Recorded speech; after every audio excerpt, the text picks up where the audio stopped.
Le grand livre. Le fantôme effrayant.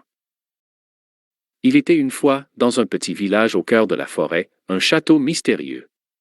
Ce château était réputé pour être hanté par un fantôme effrayant.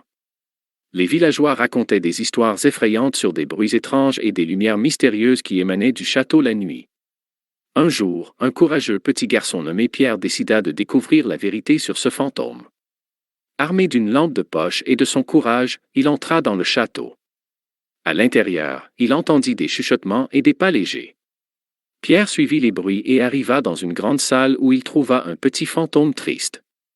Le fantôme portait un chapeau pointu et des lunettes rondes. Il semblait plus effrayé que terrifiant. « Pourquoi es-tu si triste ?» demanda Pierre avec gentillesse. Le petit fantôme soupira et dit « Les gens me craignent parce que je suis un fantôme, mais je ne veux pas les effrayer. Je veux juste avoir des amis et m'amuser comme les autres enfants. » Pierre sourit chaleureusement.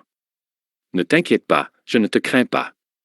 En fait, je veux être ton ami. » Le fantôme leva les yeux, surpris. Personne n'avait jamais voulu être son ami auparavant. Ils passèrent la nuit à jouer à cache-cache, à raconter des histoires et à rire ensemble. Le petit fantôme réalisa qu'il pouvait avoir des amis même s'il était différent. Le lendemain matin, Pierre et le fantôme sortirent du château main dans la main. Les villageois furent étonnés de voir que le fantôme n'était pas du tout effrayant.